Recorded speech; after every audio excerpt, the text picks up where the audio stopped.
Alguns autores contestam essa separação tipo 1 e tipo 2.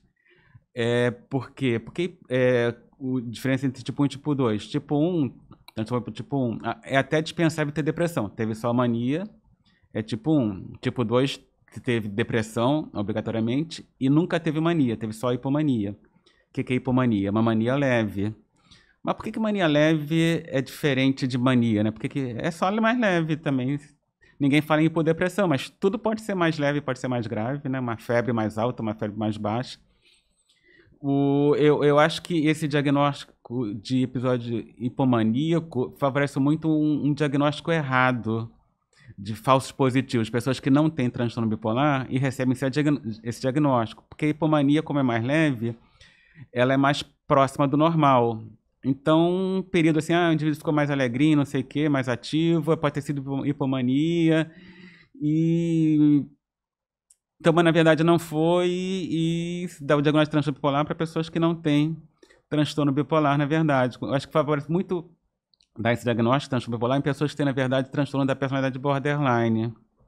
Isso da hipomania eu acho que é um problema sério, mas também não tem base científica para distinguir mania de hipomania. É problemático, eu concordo. É muito problemático. Inclusive, pelo critério diagnóstico. Você perguntou a sua pergunta sobre o critério diagnóstico. Lá no DSM, eles falam, né, no critério diagnóstico do bipolar do tipo 2, é relatado que não precisa ter um comprometimento funcional, né, um prejuízo funcional. E isso vai contra o próprio conceito de doença psiquiátrica, porque no meu conhecimento, todos os transtornos do DSM-5, né, você precisa ter um prejuízo funcional, um sofrimento. O paciente, e no bipolar do tipo 2, não necessariamente. Então, seriam pessoas que, né, não precisam de uma hospitalização ou que não tem um prejuízo significativo. E, geralmente, a gente vê que o paciente bipolar, né, ainda que ele tenha uma hipomania, ele tem um sofrimento, né, principalmente na fase depressiva. Então, acho que esse conceito do transtorno bipolar do tipo 2, ele é frágil. Né? A gente sabe que existem manias frustras, manias, né, mais leves. Sim, existem. E pacientes que têm depressões mais longas e tudo, mas será que isso é, por si só, um subtipo? Essa é a questão, né? Até uma pergunta que já está programada, se o tipo 2 é mais leve que o tipo 1. Deveria ser, mas não é. Porque a mania é mais grave que hipomania. Então, tipo 1 tem que ser mais grave que tipo 2. Na verdade, não. Tem estudos, porque o tipo 2, em média, ele fica até muito mais tempo em depressão do que o tipo 1.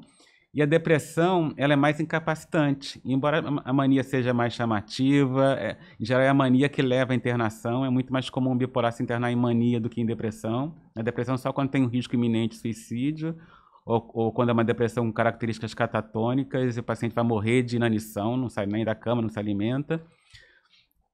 Fora nessas situações, é raro internar a depressão do transtorno bipolar. Mania já passa um pouquinho da hipomania, o paciente, que é uma coisa muito típica da mania, perder a crítica, né? Então o paciente está totalmente louco, fora do normal, e ele acha que está bem. Aliás, abrindo parênteses dentro de parênteses, a mania é a única situação em medicina que o indivíduo se sente melhor do que quando está normal.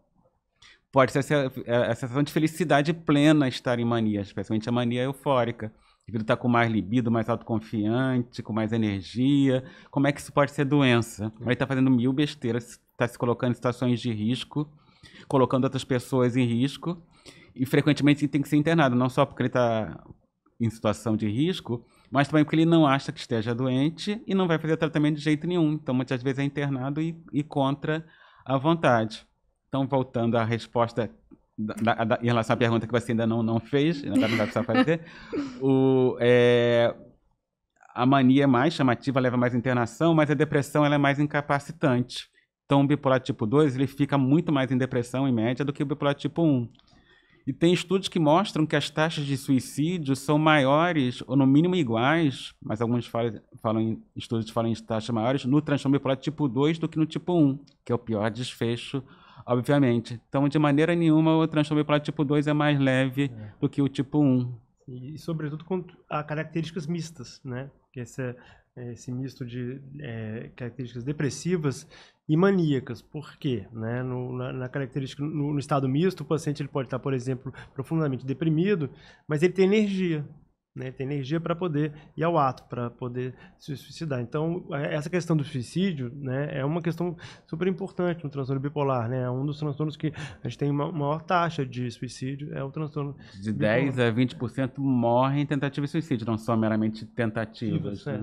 São Borderline tenta muito mais, mas só 2 a 3% morrem nas tentativas. Mais de 10% dos bipolares, tem taxas que falam 20, quase 20, morrem nas tentativas de suicídio entre os bipolares. Quais são as possíveis comorbidades do transtorno bipolar? Olha, transtorno de ansiedade, né, é muito comum. Transtorno por uso de substâncias, né? E aí o paciente, tanto num episódio depressivo, ele pode abusar de substâncias, quanto no episódio maníaco, né? Como bem foi dito, ele gosta de estar nesse episódio maníaco, né? Ele se sente bem, ele se sente grandioso, ele se sente